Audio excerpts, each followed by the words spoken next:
What's up, guys? Chris Deal here again. This is my second half of my week video log. I'm going to go over a couple things. It was just one thing, really. It was kind of just my take on carbohydrates and how I handle them. I had a theory about carbs, no carb dieting. Whenever I first started out doing a no carb diet, really, just the basic information. What no carb is and cutting them out of your diet and functioning off it. But nobody really ever tells you that you can't stay long on a no carb diet, which was funny because I had this theory. I was like, there's no way you can sustain a no carb diet at all times. At least I know I can't on just the way I am. So I had this theory that there's no way you could stay on this, and I wonder if it's just a short-term thing. And I was actually watching the Hodge twins the other day, and they were talking about no carb diet and how it's a temporary thing, and not to stay on it too long. It was just, in my head, I was like, wow, I felt that same exact way about it, just going through the motions of being on a real low or no carb diet. So this is my take on it, and I've been doing this for the past couple weeks, and it's worked out pretty well for me. So here's kind of the breakdown of how it goes. On workout days, if I do decide to take in carbs, it's going to be complex carbs. It's not going to be simple carbs. Even if you're just trying to lose weight, cut out all simple carbs. White rice, regular bread, your simple carbs that you can say, oh, that's a carb.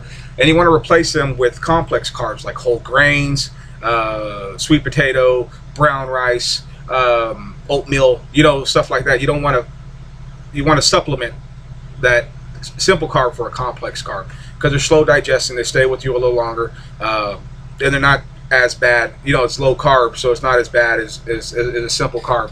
Okay, so workout days, if I do decide to take it, it's going to be whole grain, sweet potato, brown rice, oatmeal, something like that. Okay, non-workout days, no carbs at all. Okay, so not at any time am I going to take out carbs on my non-workout days. So that way I can kind of balance out taking in those few carbs that I do. It's going to be under 50%. You understand?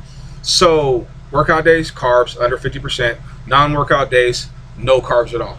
So don't try to go get anything with carbohydrates in it, because the only reason I'm doing this is because I turn into a bit of an asshole, and I have been a bit of an asshole on a no carb diet, and my workouts do suffer a little bit, and it's hard to get that little extra energy because all the glycogen is out, but really just mostly because it turns me into an asshole. And I've been doing this for a couple weeks now, and I really haven't gained any weight.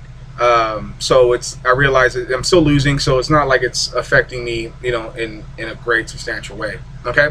But like I said, it's going to be complex carbs, not simple regular carbs. And another thing that I do, and I've always done this, and it's ever since I started way back, is no carbs after 7 p.m. After 7 p.m., I'm not taking in any carbs any day of the week. Okay, so that way, when I eat dinner, when I eat just a regular dinner, I'm not floating myself up with carbs and then going to bed or just hanging out at the house. They're not sticking with me. I'm actually not in a position to where I'm not burning them off. If I'm taking them, it's before 7 p.m. Usually I'm at work till 5, and I'm running errands till 7, until when I eat dinner. So so I'm burning stuff off a little more heavily than just sitting on my ass not doing anything. So after 7, no carbs. Workout days, less than 50%. Complex carbs, like I said, whole grain, sweet potato, brown rice, small portions of, non-workout days, no carbs. I just wanted to share that with y'all. That's what I'm going to be doing for the next couple weeks, and I'm going to see how it really works. Like I said, I have been doing it, but I've already been doing it, but not really like as focused as I should be on it, And plus, too, what happens is I notice if I go no carb, I don't take in any carbs. Say I'm on no carbs for 3 weeks or real low carbs, that piece of pizza or that cheeseburger or that something, you somehow kind of talk yourself into it, like, oh, I haven't had any in 3 weeks, I should be fine. And then you eat it, and then you feel like an asshole, or you feel crappy afterwards. You're like, why did I do this to? Well, you know what I mean? And I see it almost as a form of starving yourself when you don't take in at least some kind of complex carb or some kind of complex carbohydrate for too long. So if you're on a no carb diet for 3 months, it's going to be rough on you. You know what I mean? So I go low carb, but just kind of feed the beast a little bit and try and work it out from there. But that's my take on carbohydrates, guys. Try it if it works. Stay healthy.